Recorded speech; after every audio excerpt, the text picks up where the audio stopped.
Hello, everyone, and welcome to my session on signposting for bilingual and multilingual students. My name is Christine Govender. I am an EAP tutor at the Elizabeth School of London, and I work very closely with mature bilingual and multilingual students, and this is an area of interest for me. Okay, so for introduction, we're going to look at dyslexia. Dyslexia affects approximately 10% of the population in the UK. However, for bilingual and multilingual students in higher education, they're frequently going undiagnosed. And this is because some of their learning difficulties are often presented as learning challenges rather than putting them at risk for dyslexia. Okay. So undiagnosed dyslexia, as we know, will affect academic confidence. Students will question themselves. It will affect their performance, and they may also not know how to access the relevant resources that they need in order to get tested. Okay, so total resources. Next, please. So I have a case study of Aisha, and Aisha is fluent in Arabic and English. Okay, so Aisha could be any student in your class. She is bubbly, she's chatty, she loves talking. However, when it's time for a written task, you notice there's a massive change with Aisha, and she is quiet, she makes spelling mistakes, she's unable to organize her thoughts together, and you trying to understand when it comes to vocal tasks, she's excelling, and when it comes to written work, she doesn't feel as confident as she should. So maybe there could be another reason that's not just a language difficulty with Aisha. And this is what we're looking at exploring today. Okay, so just a disclaimer, this is not diagnosing any students with dyslexia. All I'm doing is simply signposting. So if you see some of the things that are popping up in your class and students, you may be able to think about it and say, maybe this is not just a language issue, okay? So we're just bringing awareness to it. So dyslexia presents very differently in bilingual and multilingual students. Some of them may not be dyslexic in their home language. So if you may ask them, are you dyslexic? They will confidently tell you no. However, when learning English, that is when the problem of dyslexia may pop up, or they may be at risk for that. Thank you. Also, if they speak a language like Spanish and Italian, very clear transparencies with orthography, phonetic matches the spelling. However, English and its irregular spelling, points of contention for all of us. So that is where dyslexia will be more apparent. So maybe they were at risk, but previously, because they didn't have the same spelling issues, they didn't think of it as an issue. But English, unfortunately, may help bring awareness to that area for them.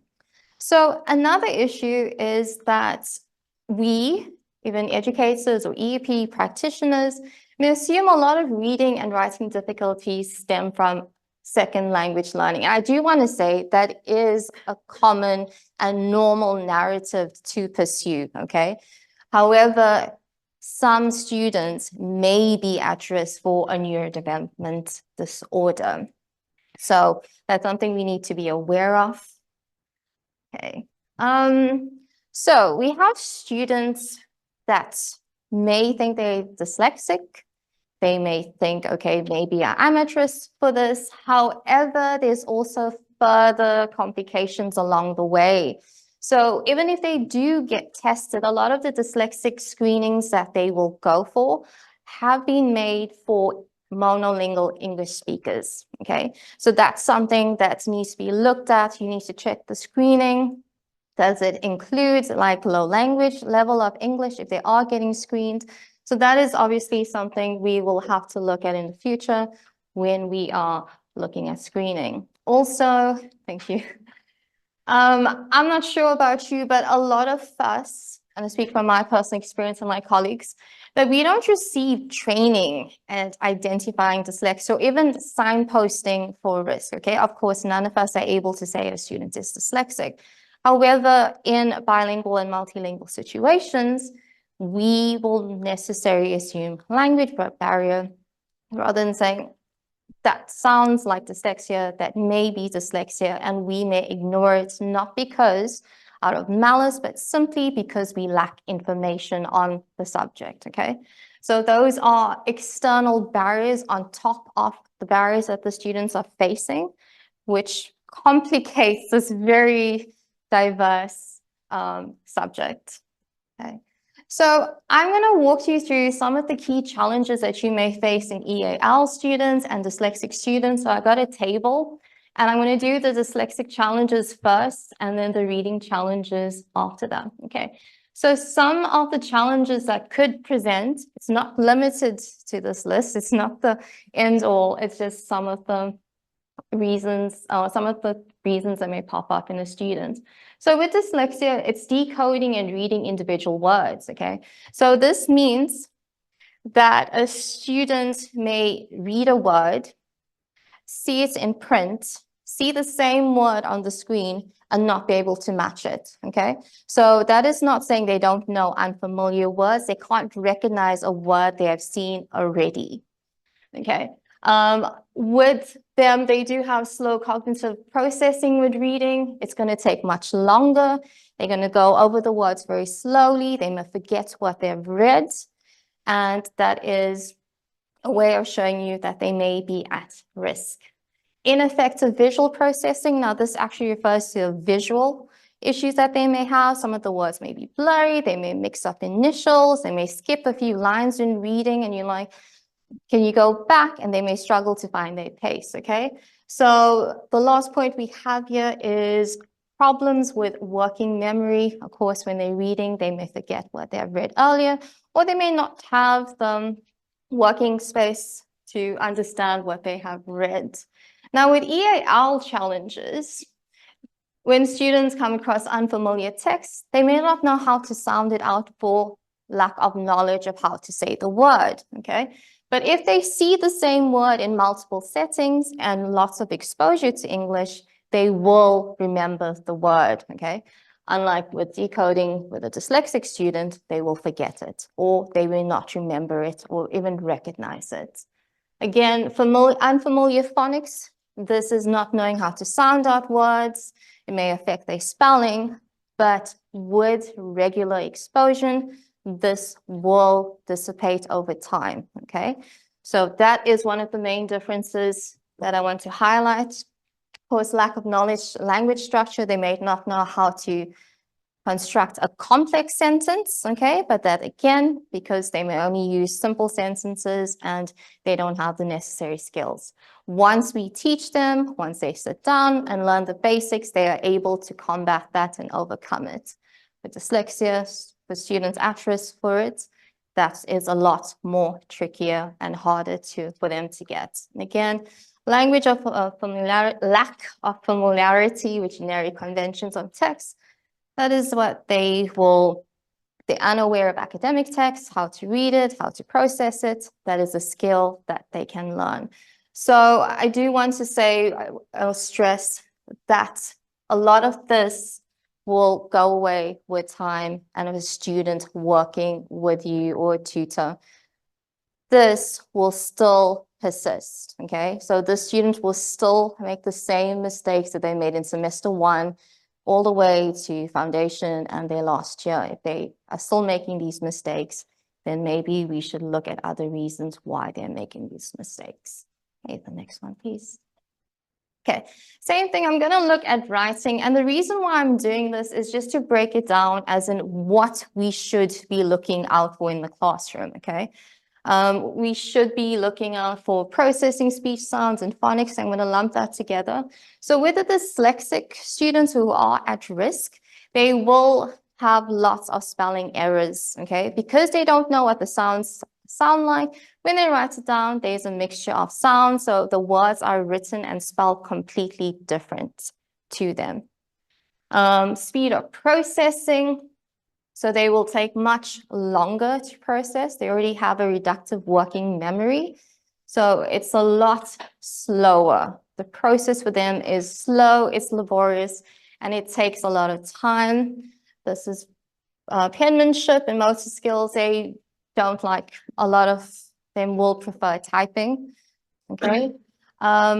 Difficulties with organization and time management. So this is like if they're in a lecture and they need to write down their notes may not be organized in the most efficient way, okay? They may also struggle with assignments, submitting on time, making sure they meet their deadlines. They may ask for a lot of extensions. And of course, retrieval of difficulties using specialist subject. Oh, that's much vocabulary there. So retrieval difficulties of using subject specialist vocabulary. So they may forget specific terms related to what they are studying, and they may not be able to participate in class because they've forgotten those terms, and they don't want to put their hand up or engage because it's not in their working memory right now. Okay, so with EAL challenges, unfamiliar vocabulary, so they may not know the meaning or the definition of those words. They may not know how to integrate them.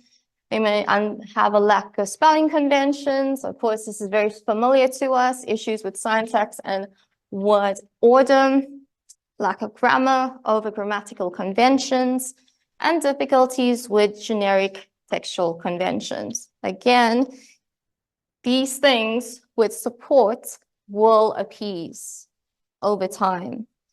These will remain persistent, okay? Maybe a student may get better at masking. However, you will see this persistently in their written work, okay? So let's go to the next slide. Thank you.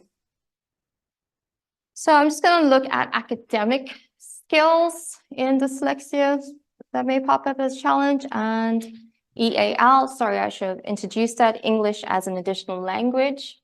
Again, speed of processing information in a lecture, they may not take in all the relevant information as needed, okay? Here for the EAL, I'm just going to do a contrast. That means they're adjusting to attending universities, getting used to the lecturers, maybe the lecturer's pace they're getting used to, but those are all settling in problems. So difficulties in retrieval of subject specialist vocabulary. This is difficulties in understanding longer text. So if you give a student with EAL learning problems, no, lack of a better word, learning issues, they may not be able to read a whole full journal. However, if you break it up into smaller text, they may understand it, okay? With them, we do need extra support in helping them to have the vocabulary, put a definition next to the vocabulary so they understand the word and can keep using it. Inability to concentrate for longer periods, that does happen. And this is continuing from here. So difficulties in understanding longer text from either word level reading, I'm just going to end here, or they don't have the global comprehension words of words that are used across the global setting. Okay, and the last one for this is problems with multitasking, which often affects assignment completion. So if you have the same student who in class or you've worked on one-to-one, who shows a lot of promise, but constantly will be saying, I need an extension, I'm not done, I can't get my thoughts out the way I want to on paper, I know how to say it, but I'm struggling to organize my thoughts, then that student could definitely be at risk. Okay. So I'm just going to go through this a little quickly. So for early screening and assessment, so if you can signpost a student, remember I said lots of dyslexic screenings are meant for first language speakers in English. So I would say, this isn't me endorsing, but as a general recommendation, you could do Lucid Labs Plus because they do screen for non-standard educational backgrounds, low ability, or poor English skills. Again, this is depending on the students. Now, in our classrooms, I know there's a lot of us who are making sure it is inclusive, but we want to make sure if we haven't, these are good practices that we can add in. We can allow extra time for reading and writing for the student that needs extra attention. Use multisensory teaching, use your visual aids, phonics, auditory reinforcement. And I do love a good scaffolding. I always say break down tasks into more structured sense to reduce the cognitive load of the students. Okay, and of course, the last one is assisted teaching. Where necessary, please try and incorporate text-to-speech tools for helping students.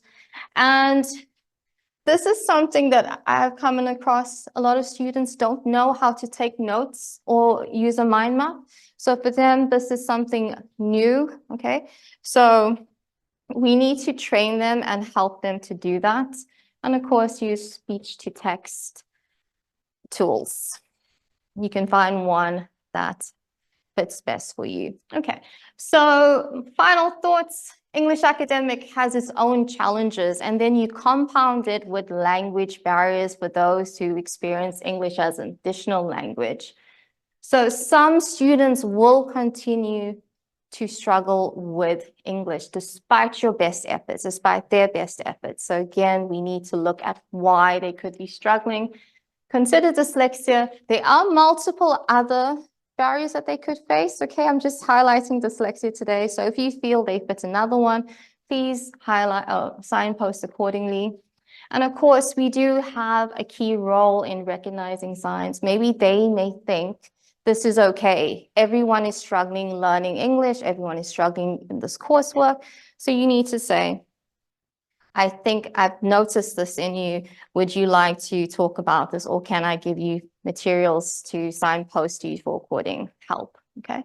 Of course, if you can in university, try and improve screening. I'm not sure what you have in place, but if you could talk to them and again, adapt your teaching strategies to help the students who could be at risk, and push for policy changes if possible.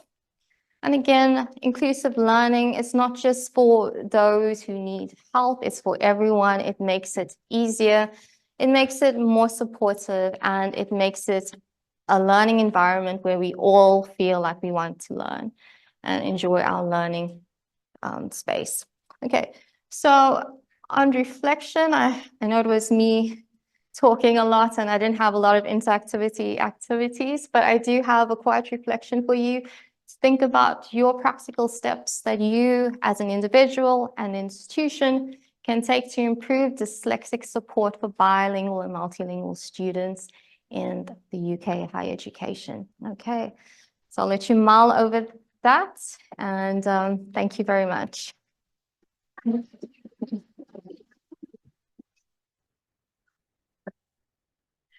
you have any questions?